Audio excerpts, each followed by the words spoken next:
The Galactic Council's emergency session hall buzzed with nervous energy as representatives from dozens of species filled the curved amphitheater.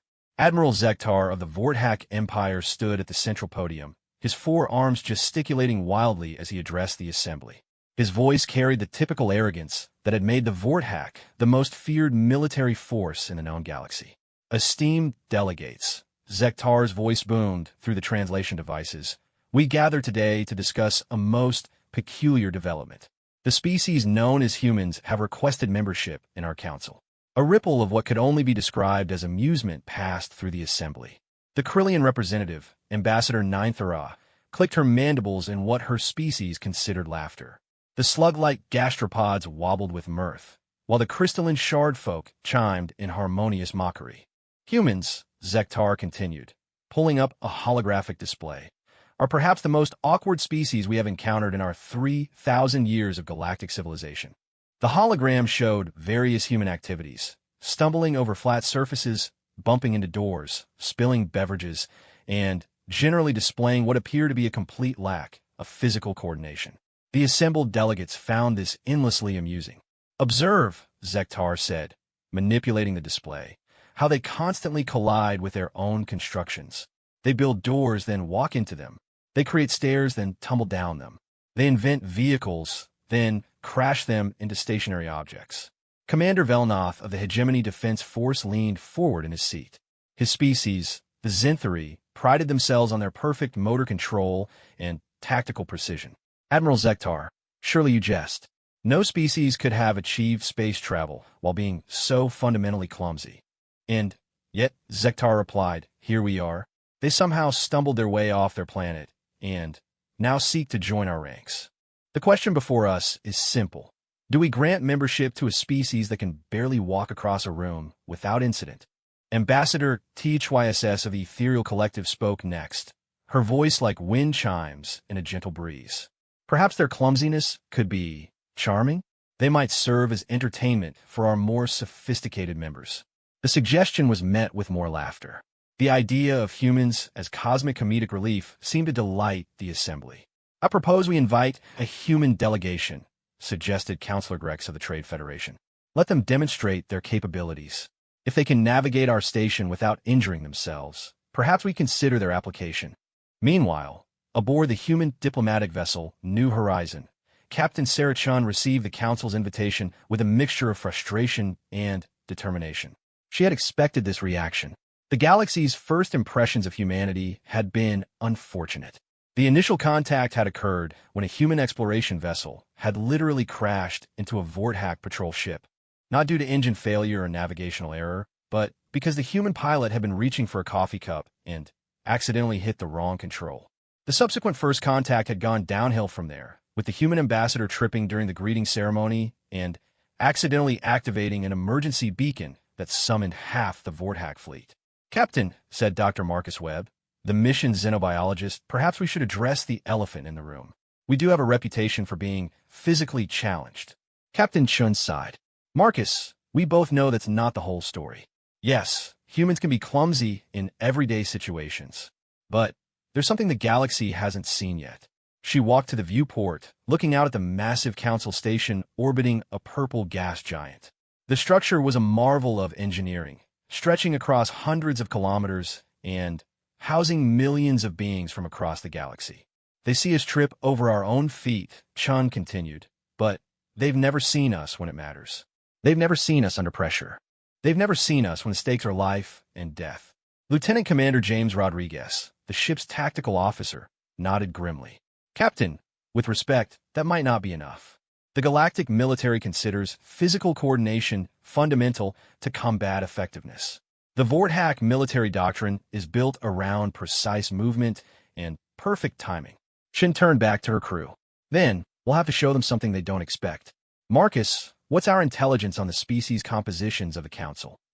Webb pulled up his datapad. 17 different species in the main council, ranging from the silicon-based shardfolk to the energy beings in the ethereal collective. All of them have achieved what they consider perfect physical harmony with their environments. The Zinthari can perform complex acrobatic maneuvers while calculating orbital mechanics. The Vorthack can coordinate 4 independent limb movements while processing multiple tactical scenarios. The Krillians have reaction times measured in microseconds. And humans, officially, were considered bottom tier in all physical categories. Our reaction times are slow, our coordination is poor, and our spatial awareness is questionable. Captain Chun smiled, but it wasn't a pleasant expression. Then, let's see how they react when they realize they've been measuring the wrong things. The human delegation's arrival at Council Station was, predictably, a disaster. The docking procedure went smoothly enough until Ambassador Patricia Williams attempted to disembark. She caught her foot on the threshold, stumbled forward, and only avoided falling by grabbing onto a decorative statue of some revered Vorthack general. The assembled greeting committee watched in barely concealed amusement as Williams straightened her jacket and attempted to maintain diplomatic composure. Admiral Zektar stepped forward, his 4 arms spread in a gesture of welcome that seemed more condescending than welcoming. "Ambassador Williams," he rumbled, "welcome to Council Station. I trust your journey was uneventful." "Mostly," Williams replied, trying to ignore the way several delegates were recording her stumble. "Thank you for agreeing to hear our petition. Of course, the Council is always interested in unique perspectives." The tour of the station that followed was a carefully orchestrated humiliation. The galactic representatives led the human delegation through a series of obstacles designed to showcase the physical prowess of Council species. They watched Zenthari diplomats glide effortlessly through complex aerial maneuvers in the zero-gravity diplomatic chambers. They observed Krillian engineers performing delicate repairs while suspended upside down from the station's outer hull. They witnessed Vorthack guards executing precision formation drills that looked more like dance than military exercise. Through it all, the human delegation stumbled, bumped into walls, got turned around in the station's corridors, and generally reinforced every stereotype the galaxy held about their species. But Captain Chun, watching from the observation deck, wasn't worried. She was studying the station's layout, noting the security arrangements, analyzing the patrol patterns. Most importantly, she was watching her people. Ambassador Williams might have tripped over the threshold, but she was cataloging every slight, every condescending comment, every dismissive gesture. Dr. Webb might have walked into a clearly marked door, but he was taking detailed notes on every species' physiology and behavioral patterns. Lieutenant Commander Rodriguez might have gotten lost trying to find a restroom, but Chen noticed he had somehow memorized the entire station's defensive grid in the process. The formal presentation took place in the Great Assembly, a massive spherical chamber where delegates from across the galaxy floated in their species' preferred atmospheric conditions. Ambassador Williams stood at the central podium, looking small and awkward compared to the magnificent beings surrounding her. "Honor delegates," Williams began. "Humanity comes before you today, not as conquerors or competitors, but as partners. We offer our unique perspectives, our diverse capabilities, and our unwavering commitment to the principles of galactic civilization." Admiral Zektar interrupted with what passed for polite skepticism among his people. "Ambassador Williams, while we appreciate your enthusiasm, the Council must consider practical matters. Galactic civilization requires precision, coordination, and physical excellence. Your species demonstrates remarkable innovation, but your fundamental physical limitations present obvious challenges." "What specific challenges concern you, Admiral?" Zektar's display showed statistical comparisons between humans and other Council species. The numbers were damning. Humans ranked last in reaction time, physical coordination, spatial awareness, and combat effectiveness. "In our galaxy," Zektar continued, "survival depends on precision. Military conflicts are decided by microseconds. Diplomatic negotiations require perfect body language interpretation. Trade agreements depend on exact measurements and flawless execution. Your species' tendency toward clumsiness makes meaningful participation difficult." The chamber filled with agreement sounds from various species. Williams felt the weight of their judgment, but she also felt something else: anger. Not at the alien species for their dismissive attitude, but at the situation itself. She knew what humans were capable of when pushed to their limits. "Admiral," Williams said carefully, "perhaps the Council would benefit from a practical demonstration rather than theoretical discussions." "What sort of demonstration?" Williams looked up at Captain Chun in the observation deck, and received a subtle nod. We propose a challenge. Select your most physically gifted individual from any council species for a test of practical capability. We'll provide our own representative. The chamber erupted in what sounded like excited chittering from dozens of different species. The suggestion was so absurd it was almost insulting. Admiral Zektar's forearms spread wide in amazement. Ambassador, surely you cannot be serious. You wish to pit a human against the physical elite of galactic civilization. I'm entirely serious, Admiral. However, I propose we make this test relevant. Not a test of who can perform the most elegant acrobatic display, but who can accomplish a specific, practical objective under pressure. Counselor Grex leaned forward from his floating platform. What sort of objective? William smiled, and for the first time since arriving at the station, she felt confident. A rescue mission. Place a target individual in a challenging location within this station. The first representative to successfully extract the target wins. Simple, practical, and directly relevant to the kind of challenges we face in galactic civilization. The delegates exchanged glances. The proposal was unusual, but not unreasonable. More importantly, it provided an opportunity to demonstrate just how outclassed humans were compared to proper galactic citizens. Very well, Zektar announced. The Council accepts your challenge. We will select our finest representative, and you may select yours. The test will take place tomorrow. As the formal session ended and delegates began dispersing, Williams made her way to the observation deck where Captain Chen waited. Well, Chen asked. They took the bait, Williams replied. Now comes the hard part. Sarah, Chen spoke into her communicator. We're going to need our specialist. From the shadows of the observation deck stepped a figure that neither the aliens nor most of the human delegation had noticed before. Staff Sergeant Michael Ghost Patterson looked exactly like what he was, unremarkable. Average height, average build, with the kind of face that disappeared in a crowd. He moved with the same apparent clumsiness that characterized most humans, occasionally bumping into railings or miscalculating distances to doors. Sergeant Patterson, Chun said, meet Ambassador Williams. Ambassador, meet our insurance policy. Williams studied the man who would represent humanity's hopes. Sergeant, are you ready for this? Patterson's response was typically human. He shrugged awkwardly and nearly dropped the datapad he was holding. Yes, ma'am. Though I gotta ask, do they know what they're getting into? Captain Chin looked out at the alien delegates filing out of the assembly chamber, most of them still chuckling about the absurd human challenge. No, Sergeant, she said quietly. They don't have the first clue. The next morning brought an atmosphere of festive anticipation to Council Station. Word of the human challenge had spread throughout the massive structure, and beings from dozens of species gathered to witness what many considered would be the final proof of human inadequacy. Admiral Zektar stood before the assembled crowd in the station's main arena, a vast multi-purpose space that could be reconfigured for various activities. Today, it had been transformed into an obstacle course that stretched through multiple levels of the station itself. Honored spectators, Zektar announced, his voice amplified throughout the arena. Today we witness a most unusual demonstration. The humans have challenged our physical supremacy with a practical test. The crowd responded with various sounds of amusement. In the VIP section, representatives from a major council species settled into their observation positions. The Zinthari had sent Commander Velnoth himself, while the Krillian military was represented by their finest warrior diplomat, Kexura.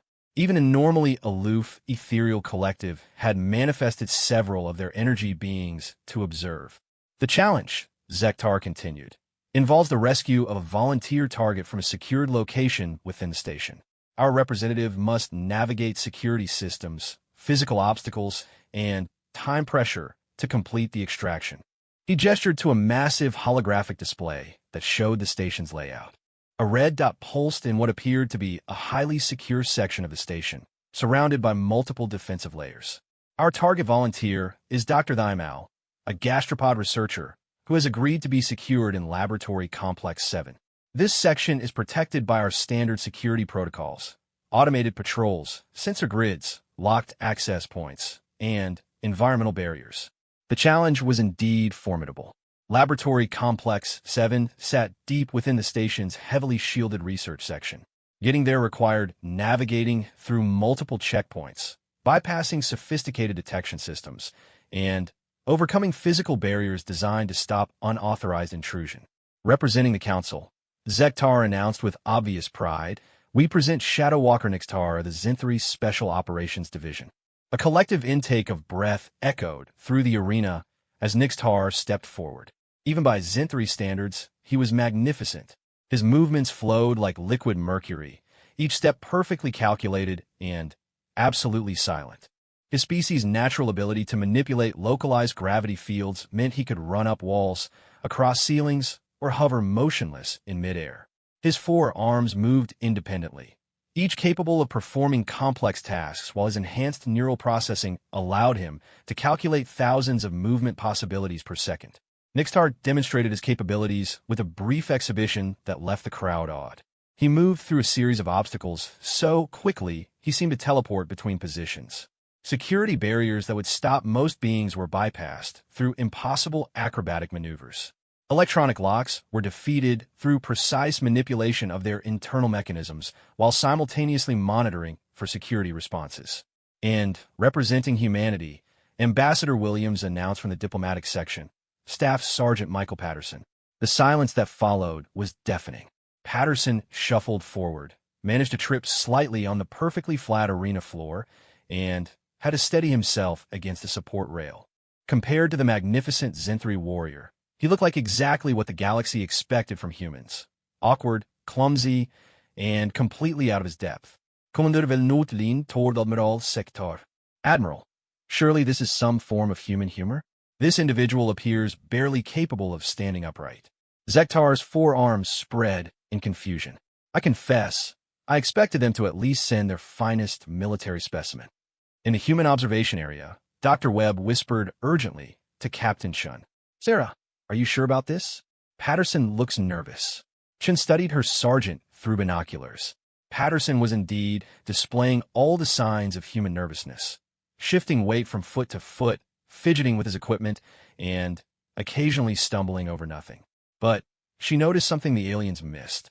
Despite his apparent anxiety, Patterson's eyes were constantly moving, cataloging every detail of the arena, the security setup, and the observation positions.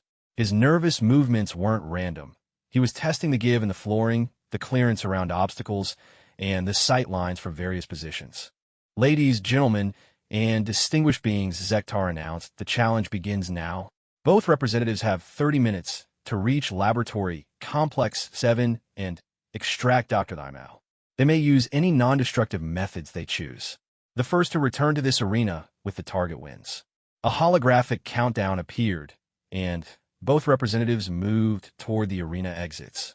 Nixtar flowed like a shadow, immediately scaling the nearest wall and disappearing through a maintenance access that most beings would have considered impossible to reach.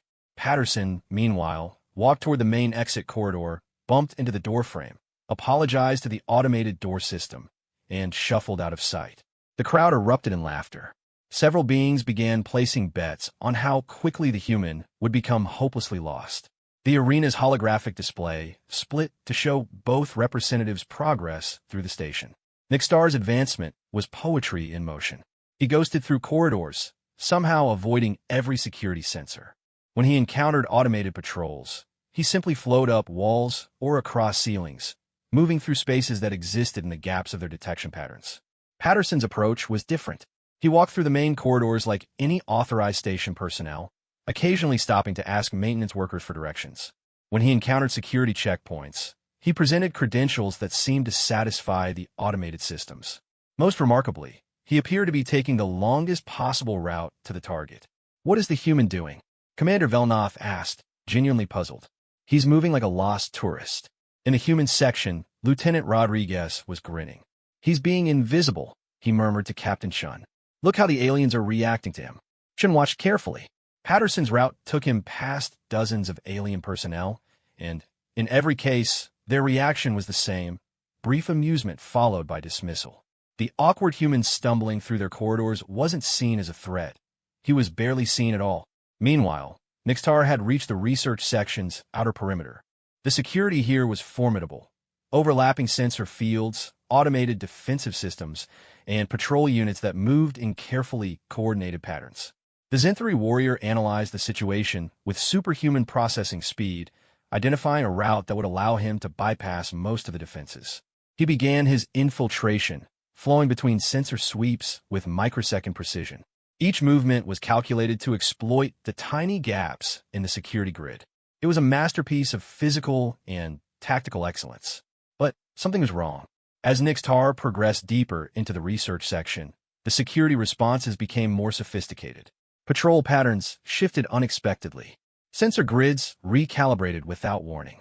It was as if the entire system was adapting to counter his specific approach. Interesting, murmured Ambassador Ninthara of the Krillian delegation. It appears the security systems are learning from the Zenthari's infiltration methods. Admiral Zektar studied the display with growing confusion. That shouldn't be possible. Our security systems are sophisticated, but they don't adapt that quickly to new intrusion methods. In the human section, Dr. Webb was watching Patterson's progress with fascination. Sarah, look at what he's doing. He's not avoiding the security systems. He's talking to them. The display showed Patterson stopping at various security checkpoints, engaging in what appeared to be casual conversation with maintenance personnel and security guards. Each interaction seemed innocent enough, but Chim began to notice a pattern. He's not just gathering intelligence, she realized. He's gathering access. Patterson had struck up a conversation with a gastropod technician about some routine maintenance issues. The technician, apparently grateful for someone willing to listen to his complaints about equipment failures, mentioned several access codes that needed updating. Patterson sympathized, shared his own fictional experiences with faulty equipment, and somehow ended up with the technician's maintenance tablet to help check a sensor reading. 20 minutes into the challenge, Nixtar had penetrated to within 2 levels of the target laboratory. His route had been perfect, his execution flawless, but the increasingly aggressive security responses were slowing his progress. What should have been a straightforward infiltration had become a complex puzzle as the station's defenses adapted to counter his every move. Patterson, by contrast, had somehow acquired a maintenance supervisor's access badge, a security technician's diagnostic equipment, and detailed schematics of the research section's internal layout. His route to the target had been indirect, seemingly inefficient, but he was now only 1 level away from Laboratory Complex 7. This is impossible, Commander Velnoth declared. No being could have gathered that much access information through casual conversation. The human must be using some form of mind control technology. Captain Shin smiled grimly. No technology, Commander. Just something your species never learned. Which is how to be underestimated. As the challenge entered its final phase, both representatives approached Laboratory Complex 7 from different directions. Nixtar had overcome the security systems through superior physical capabilities and tactical brilliance, but the effort had cost him valuable time. He materialized outside the laboratory's main access point, his perfect form showing no signs of the grueling infiltration he had just completed. Patterson emerged from a maintenance shaft, looking disheveled and confused. He stood outside the same laboratory, holding a collection of access devices he'd somehow acquired during his journey through the station. The laboratory itself was secured behind multiple layers of protection, biometric locks, automated defenses, and environmental barriers designed to contain dangerous research materials. Dr. Thimal waited inside, safely secured but dependent on his rescuer's ability to extract him without triggering the facility's emergency protocols. Nixtar began his assault on the laboratory's defenses with characteristic precision. His enhanced senses mapped the security systems, while his computational abilities calculated optimal bypass sequences. Each lock, each sensor, each defensive measure was overcome through perfect technique and flawless execution. Patterson tried the door. It was locked. He pulled out one of the access cards he'd collected and tried it. Wrong card. He tried another. Also wrong. He shuffled through his collection of maintenance devices until he found what appeared to be a general access override, apparently borrowed from the maintenance supervisor he'd befriended earlier. The door opened. Inside the laboratory, Dr. Thimal waited in a secure containment area designed to simulate a realistic rescue scenario. The gastropod researcher was protected by force fields and automated systems that would need to be carefully deactivated to avoid triggering station-wide security alerts. Nixtar approached the containment system like the work of art it was. His 4 arms moved independently, each manipulating different aspects of the security matrix, while his enhanced processing power calculated the precise sequence needed to safely extract the target without triggering alarms. Patterson walked up to the containment area and knocked on the force field barrier. "Dr. Thimal, I'm here for the rescue thing. Are you ready to go?" The gastropod researcher looked up in surprise. "Sergeant Patterson, how did you get in here?" The security systems should have prevented unauthorized access. Patterson held up his collection of borrowed access devices. "Oh, I just asked some folks for help. Turns out everyone's really friendly if you explain you're lost and need directions." He shuffled through his borrowed equipment until he found what looked like the right tool. The force field deactivated with a gentle hum. "That's it?" Dr. Thimal asked, sliding out of the containment area. "No complex technical procedures? No precision timing? Nah, just needed the right key card. The maintenance supervisor gave me his master override. Nice guy, really worried about his equipment reliability ratings." Meanwhile, Nixtar had successfully deactivated the same containment system through an intricate sequence of precisely timed manipulations that showcased the absolute pinnacle of Zenthry technical expertise. His extraction of the duplicate target, the challenge used multiple gastropod volunteers, was a masterpiece of efficiency and skill. Both teams now faced a return journey to the arena. Nixtar's route back would require retracing his path through the security systems he had so carefully bypassed, a journey that would test his abilities once again as the station's defenses had now fully adapted to his infiltration methods. Patterson's return journey was characteristically different. He simply walked back through the main corridors, chatting with the same personnel he had met on the way in, returning borrowed equipment, and thanking everyone for their help. Dr. Thimal accompanied him, marveling at how the awkward human had somehow turned a complex infiltration mission into a social networking opportunity.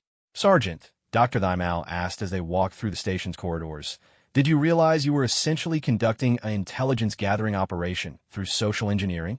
Patterson looked confused. "Intelligence gathering? I was just asking for directions. People like to help if you ask nicely.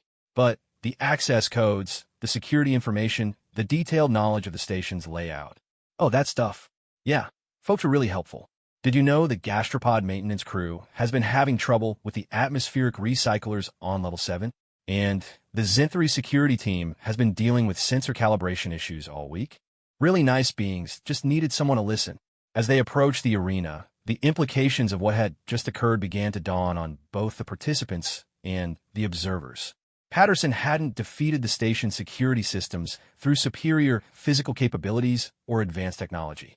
He had simply convinced the people who operated those systems to help him bypass them.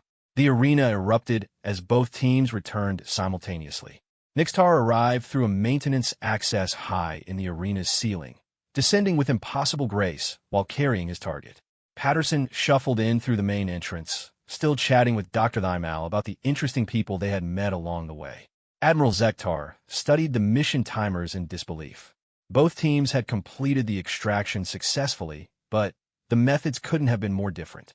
"Distinguished delegates," he announced slowly, "we appear to have a tie." The silence in the arena stretched uncomfortably as the implications of the tie settled over the assembled delegates. Admiral Zektar's four arms moved in what his species considered deep contemplation, while other representatives exchanged glances that suggested this outcome had not been anticipated in their calculations. Commander Velnoth was the first to speak. "Admiral, while both teams completed the objective, surely the methods matter.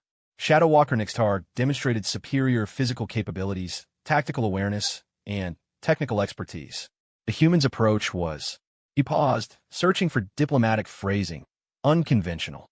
Ambassador Ninetharaz's mandibles clicked in agreement. The Zenthry representative overcame sophisticated security systems through skill and precision. The human appeared to simply talk his way past them. From a human section, Ambassador Williams stood. "With respect, Commander Velnoth, wasn't the objective to successfully extract the target?"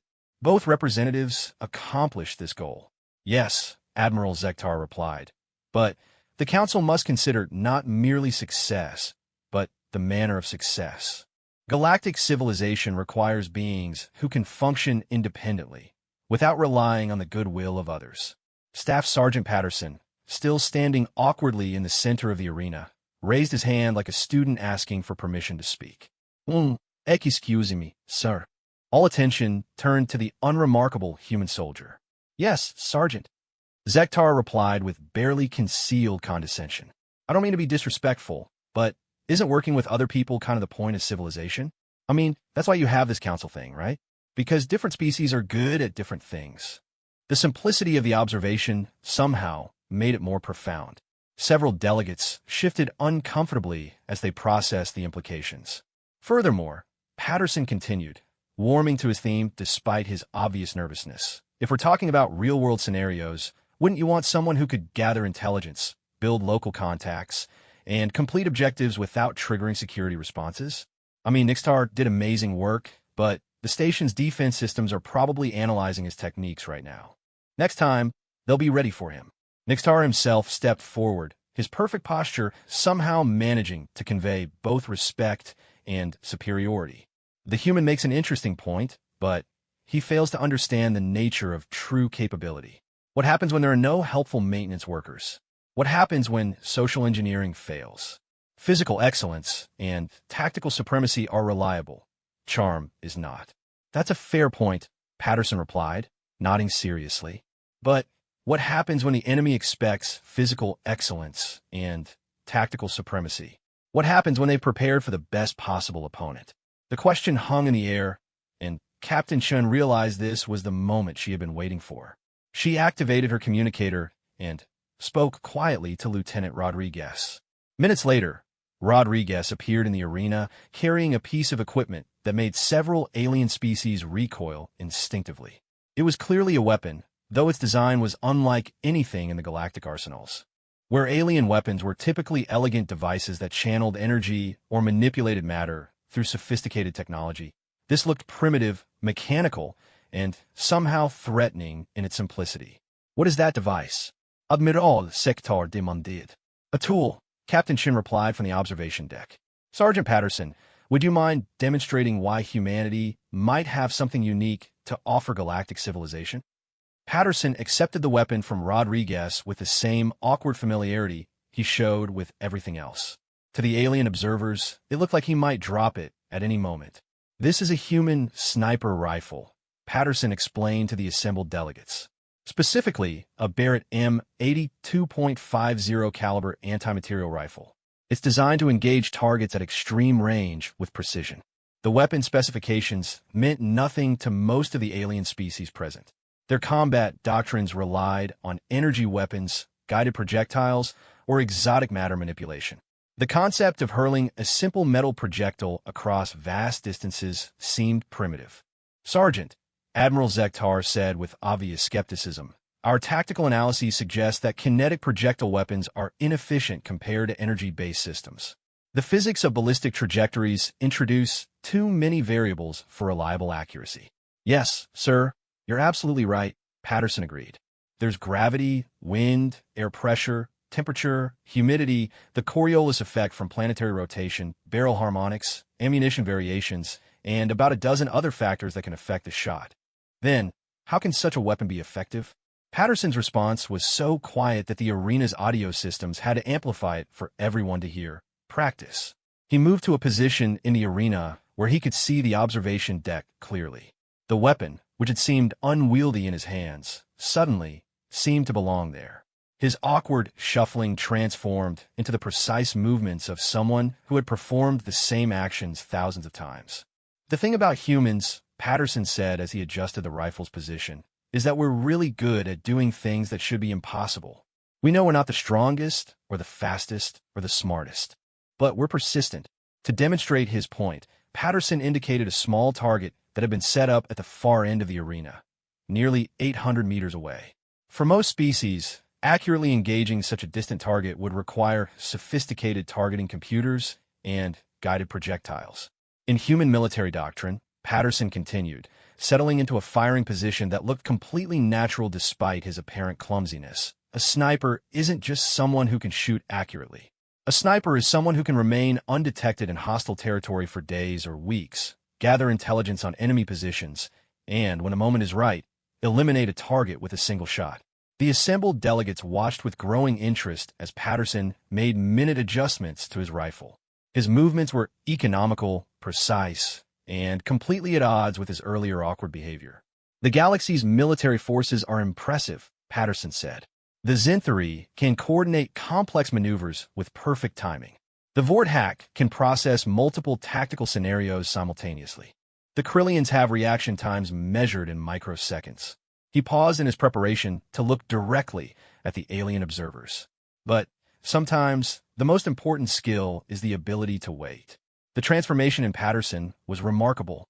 The nervous, stumbling human had been replaced by someone who radiated calm competence. His breathing slowed, his movements became deliberate, and his entire bearing suggested someone completely comfortable with the weapon in his hands. Human snipers trained for years to master their craft, Patterson explained as he aligned his rifle. We learn to read wind patterns by watching grass move. We calculate ballistic trajectories in our heads. We learn to control our heartbeat, our breathing, our entire nervous system. Ambassador Ninthara leaned forward with interest. Sergeant, surely you cannot achieve the precision of computer-assisted targeting systems through purely organic calculation? No, ma'am. You're absolutely right, Patterson replied. A computer would be much more accurate for any single shot. But computers have limitations, such as they can be detected, they can be jammed, they can be hacked, and, most importantly, they can adapt to situations they weren't programmed for. Patterson's rifle was now perfectly steady, though he hadn't yet taken a shot. The target I'm aiming at is 800 meters away. That's a long shot, but not exceptionally difficult under control conditions. But what if I told you that 3 days ago, I made a similar shot under different circumstances? Captain Chin's voice carried across the arena from the observation deck. Sergeant Patterson, please tell our guests about the Kepler Station incident. For the first time since entering the arena, Patterson looked uncomfortable. Captain, that's probably classified. Ambassador Williams has authorized you to share the relevant details. Patterson sighed, his grip on the rifle never wavering. 3 days ago, we responded to a distress call from a civilian research station in the Kepler system. Pirates had taken hostages and were demanding ransom. Local security forces were insufficient to handle the situation. The arena was now completely silent. Every being present understood the implications of what Patterson was describing. The pirates were using the hostages as human shields, Patterson continued. They had positioned themselves in a research facility with multiple levels and complex internal structures. Standard assault tactics would have resulted in civilian casualties. How did you resolve the situation? Admiral Zektar asked, though his tone suggested he suspected the answer. I positioned myself on a cargo vessel approximately 1,200 meters from the facility. The target was a pirate leader who was using a civilian scientist as a shield. The shot had to be precise enough to eliminate the threat without harming the hostage. Patterson adjusted his grip slightly.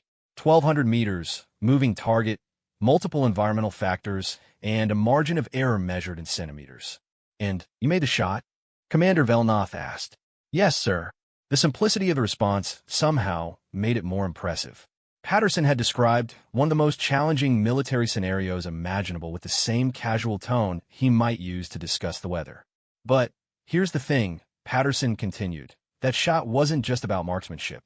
I spent 18 hours in position before I took it. 18 hours observing the facility, mapping the pirates' movement patterns, identifying their leadership structure, and waiting for the perfect moment. He looked around the arena at the assembled aliens. During those 18 hours, I was completely motionless. No food, minimal water, no change of position. Just waiting. Ambassador THYSS of the Ethereal Collective spoke, her voice carrying curiosity rather than skepticism. Sergeant Patterson, what you describe sounds like a combination of extreme physical discipline and tactical patience. These are qualities the Council values. But how does this relate to your species' apparent clumsiness? Patterson smiled, and for the first time, it was a completely confident expression. Ma'am, that's exactly the point. Humans are clumsy in normal situations because we're not optimized for normal situations. We're optimized for the exceptions. He gestured to the various alien species in the observation areas. Every species here has evolved to excel in their natural environment. You've created technologies that enhance your natural capabilities. But humans evolved as persistence hunters on a planet that was actively trying to kill us. Persistence hunters?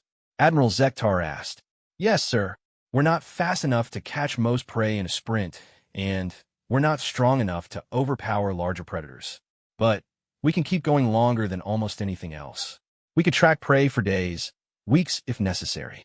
We can survive in environments that would kill most species.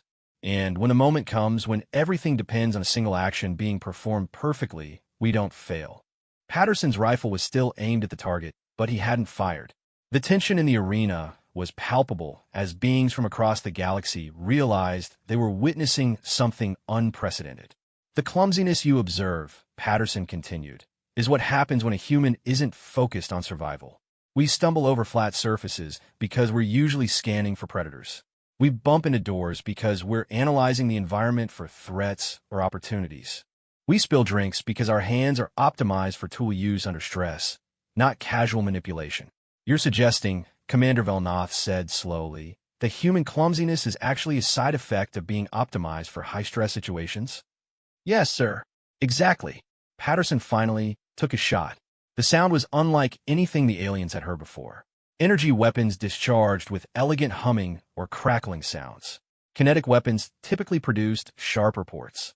But the Barrett's .50 caliber round created a thunderous roar that echoed throughout the arena, a primitive sound that spoke to something primal about the act of hurling a projectile with lethal intent. 800 meters away, the target disintegrated. The silence that followed was profound. Every being in the arena understood that they had just witnessed something that challenged their fundamental assumptions about human capabilities. The shot accuracy is impressive, Admiral Zektar admitted grudgingly, but many species can achieve similar precision with appropriate technology. Yes, sir, Patterson agreed, standing up from his firing position and somehow immediately returning to his previous awkward demeanor. But how many can do it while being underestimated? The question hit the assembled delegates like a physical blow. They realized suddenly and with uncomfortable clarity that they had been doing exactly that throughout the entire demonstration. The arena remained silent for long moments after Patterson's demonstration.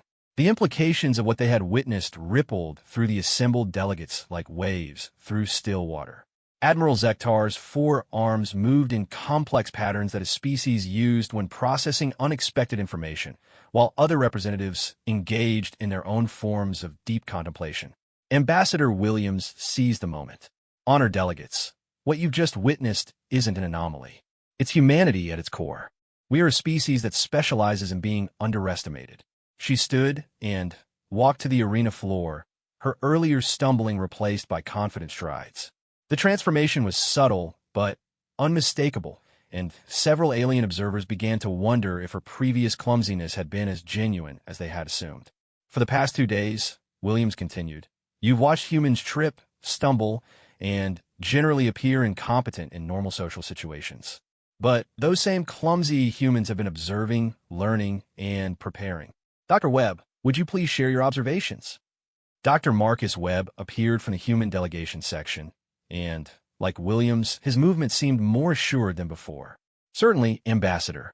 Over the past 48 hours, while appearing to simply get lost and stumble through your facility, our team has cataloged the defensive capabilities, personnel patterns, and technological specifications of every major system on this station. A ripple of alarm passed through the alien delegates. Commander Velnoth rose from his seat. Dr.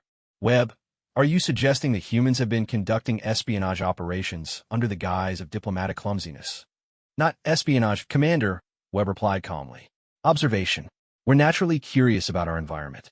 When a human appears to be lost and asks for directions, they're also noting exit routes, security measures, and emergency procedures. It's not malicious, it's instinctive. He activated a holographic display that showed detailed schematics of Council Station. For example, we observe that your primary power distribution follows a hub and spoke pattern with 17 critical junction points. Your atmospheric recycling systems have a cascading failure vulnerability on levels 12 through 15. And your defensive grid has a 12-second gap in coverage every time the station rotates past the gas giant's magnetic field. The level of detail was staggering. In less than 2 days, the apparently incompetent human delegation had assembled intelligence that would take most species weeks to gather through dedicated reconnaissance efforts. How is this possible? Admiral Zektar demanded. Our security systems are designed to detect surveillance activities. Admiral, Captain Chen's voice carried from the observation deck. Your security systems are designed to detect intentional surveillance. They're not designed to notice someone who appears lost asking a maintenance worker about atmospheric pressure readings. The truth was becoming clear to the assembled delegates. The humans hadn't been clumsy visitors stumbling through their facility.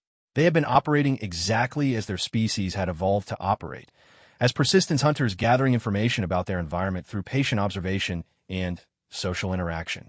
Ambassador Ninthara's mandibles clicked rapidly, a sign of deep thought among her species. Ambassador Williams, are you suggesting that human awkwardness serves as a form of camouflage? Not intentionally, Williams replied, but yes, effectively. Humans evolved as social hunters on a dangerous planet. We learned to gather information by appearing harmless while constantly assessing our environment for threats and opportunities. The implications are troubling, Commander Velnoth stated. If humans can gather sensitive information through casual social interaction, how can other species trust them in diplomatic or military alliances? Lieutenant Rodriguez stepped forward from the human section. Commander, with respect, that's exactly the wrong question. Explain. The question isn't whether you could trust us. The question is whether you can afford not to have us on your side. Rodriguez's statement carried an undertone that made several alien species uncomfortable.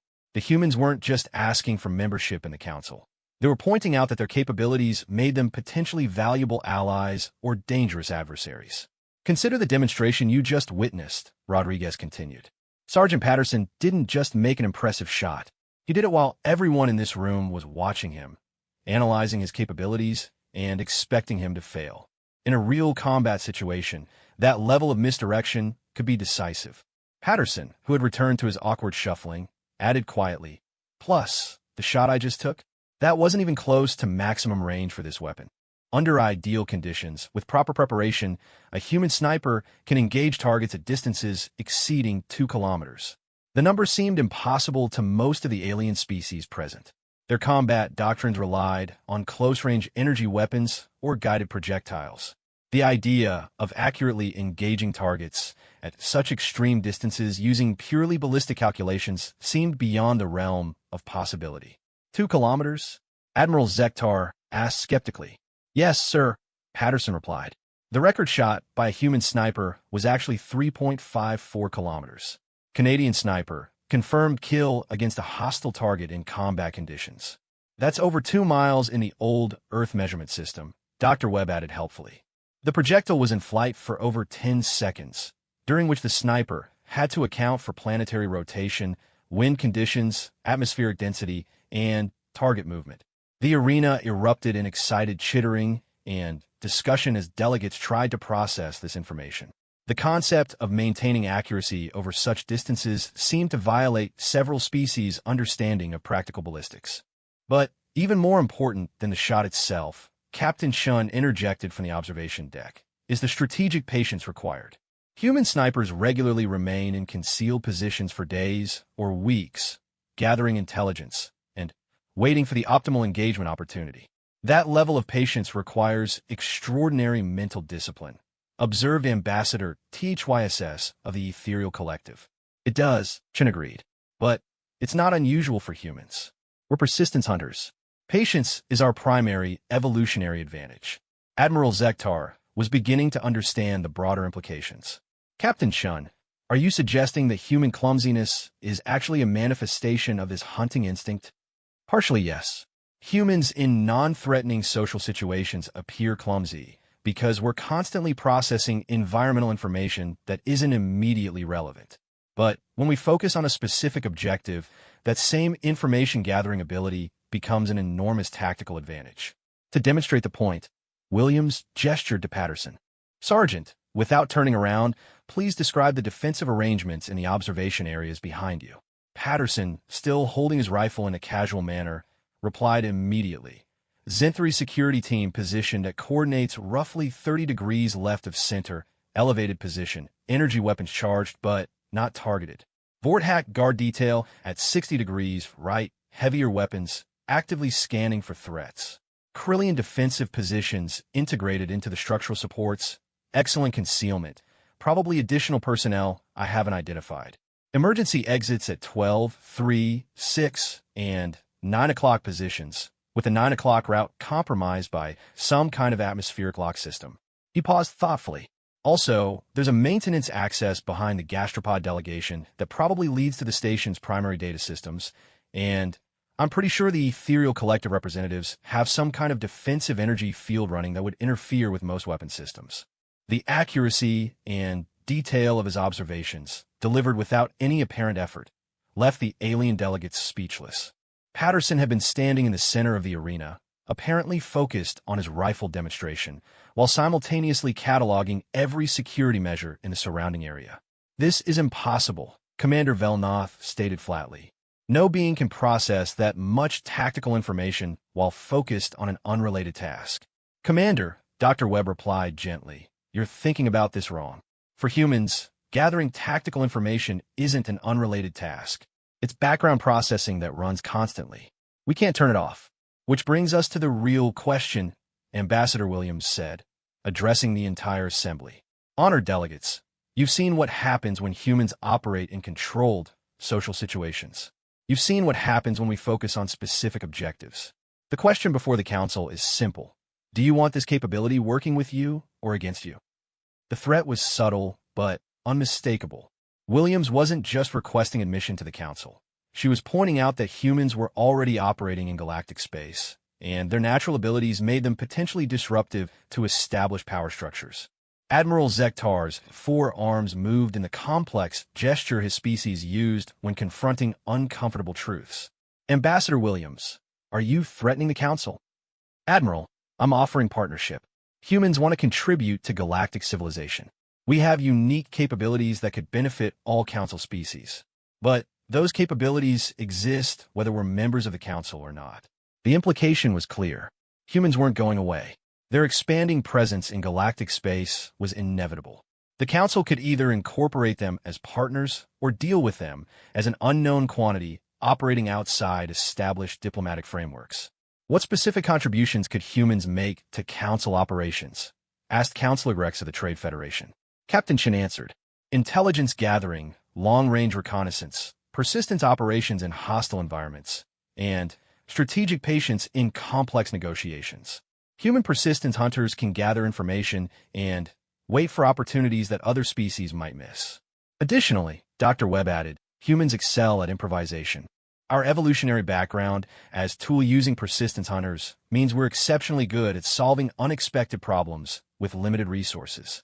And Lieutenant Rodriguez concluded, "Humans are very good at being underestimated, which can be a significant advantage in both diplomatic and military operations."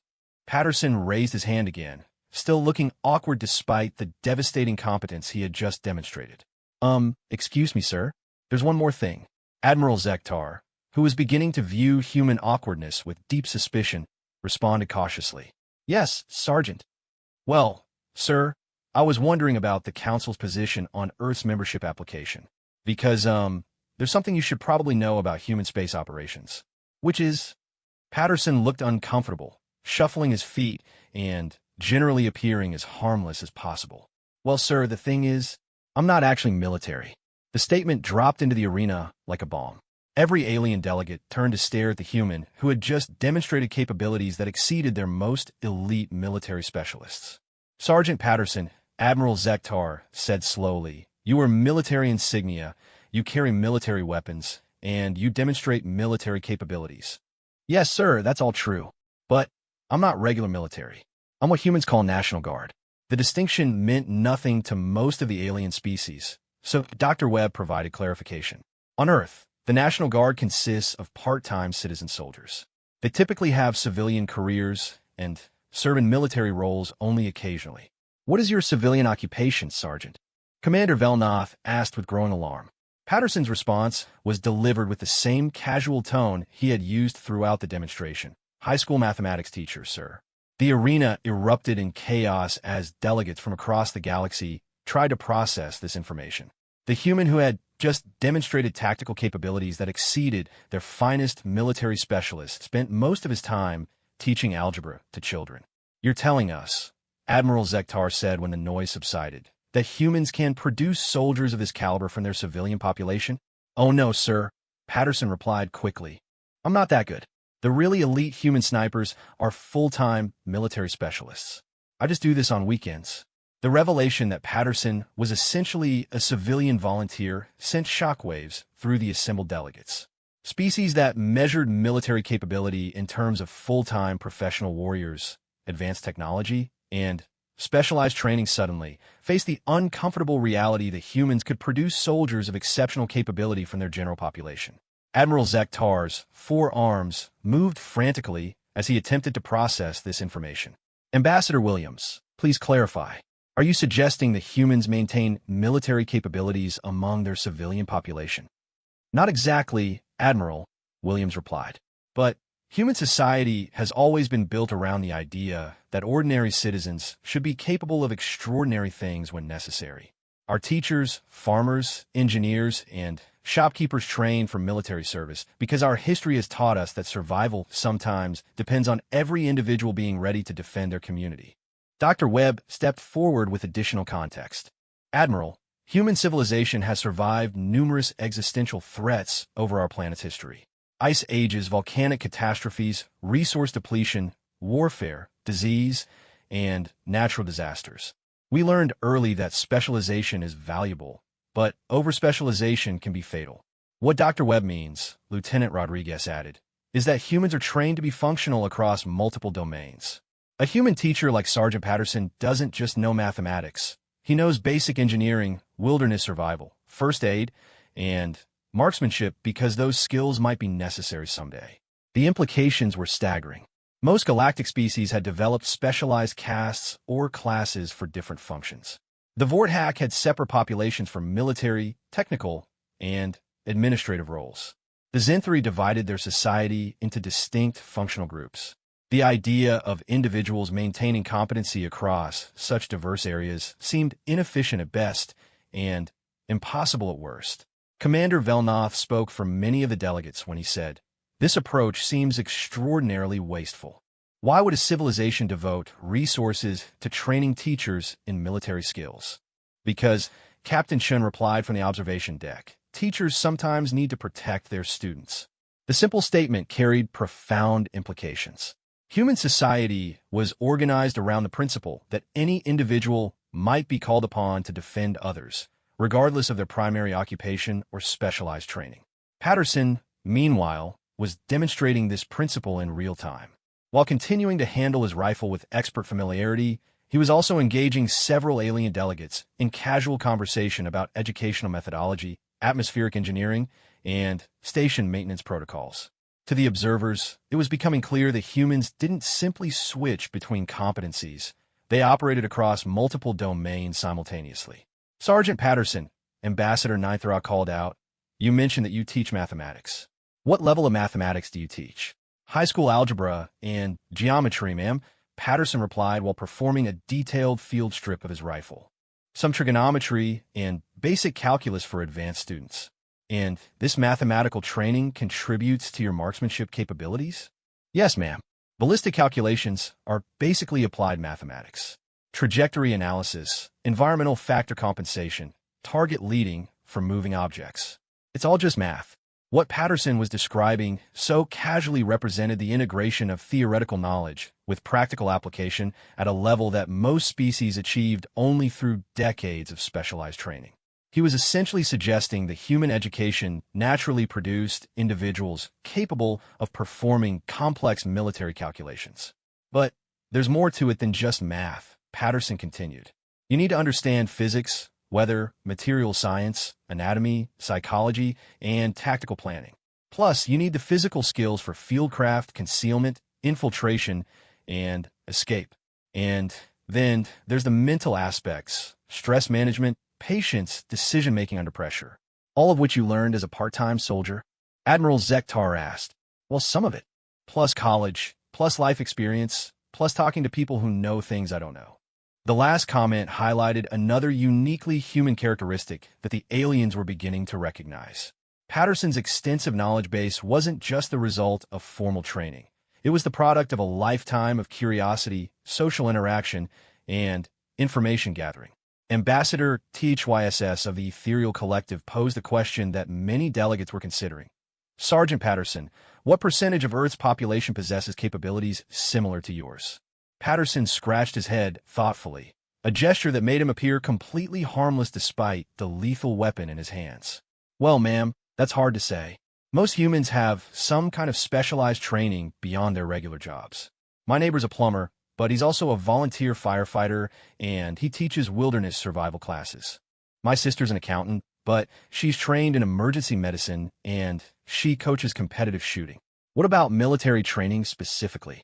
In the United States, probably about 1% of the population is active military. Maybe 8% are veterans, and another 5 to 10% have some kind of paramilitary training through National Guard, reserves, or civilian organizations. Dr. Webb provided additional context. Globally, Earth has approximately 8 billion humans.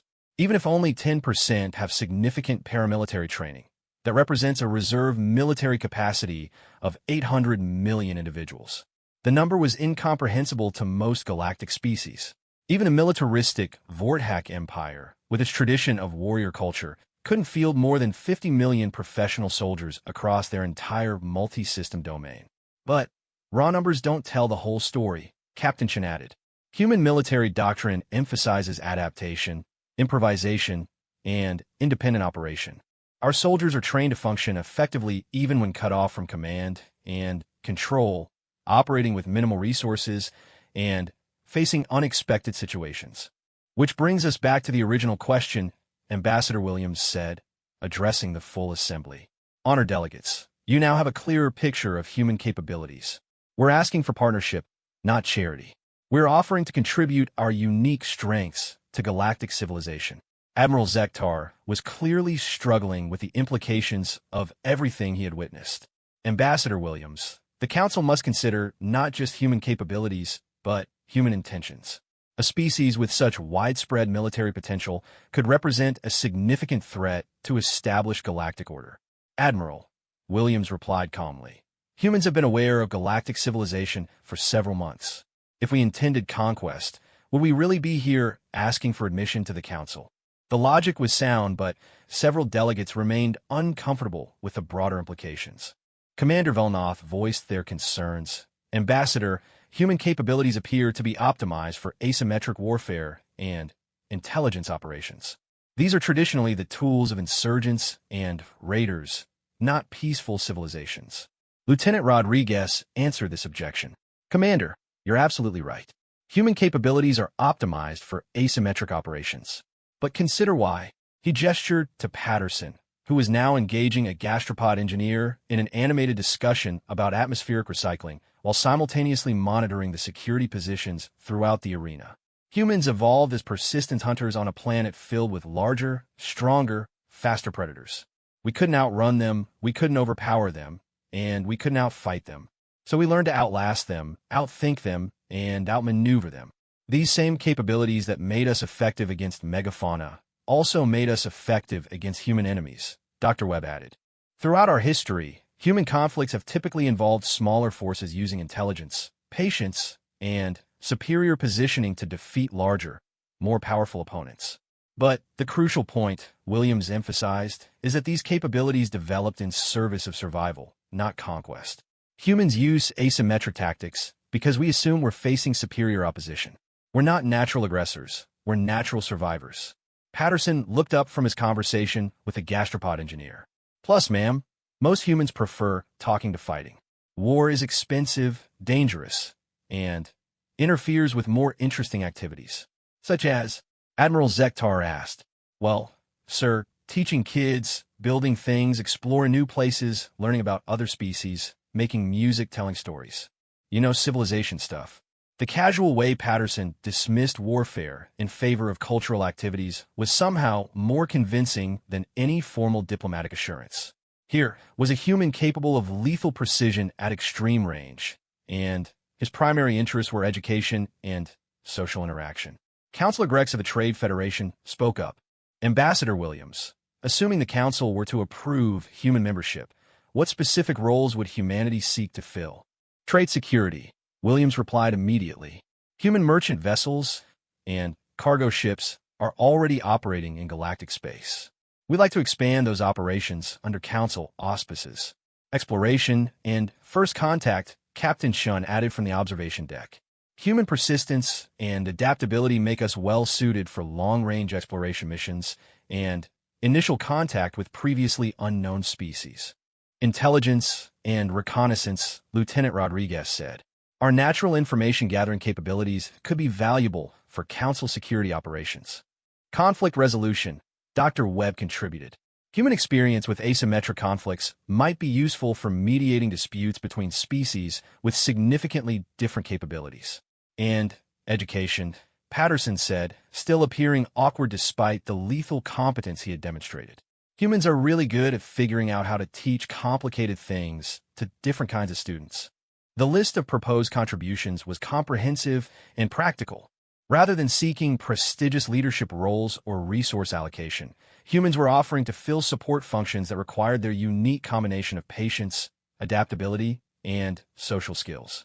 Ambassador Ninthara's mandibles clicked thoughtfully. Ambassador Williams, you present a compelling case for human inclusion. However, the Council must address the fundamental question of trust. How can we be certain that human asymmetric capabilities will be used in service of galactic civilization rather than against it? Williams smiled, and for the first time during the entire diplomatic mission, it was a completely confident expression. Ambassador Ninthara, I believe Sergeant Patterson has already answered that question. How so? For the past hour, Sergeant Patterson has been standing in the center of this arena, surrounded by the military and security forces of every major galactic species, demonstrating capabilities that exceed those of your finest specialists. If humans intended aggression against the Council, would we really showcase our advantages so openly? The logic was irrefutable. Patterson's demonstration hadn't been a threat. It had been an offer of transparency. By revealing human capabilities so comprehensively, the delegation was essentially saying, this is what we can do. Now, let's work together.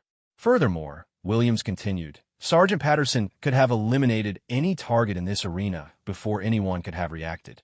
Instead, he chose to shoot a practice target while explaining his methods and answering questions. That's not the behavior of a potential aggressor.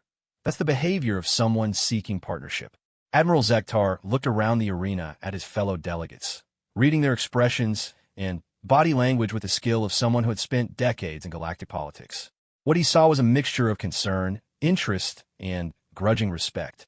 The Council will need time to deliberate, he announced. Ambassador Williams, your delegation has presented compelling arguments. We will convene in closed session to discuss the implications of human membership. Of course, Admiral.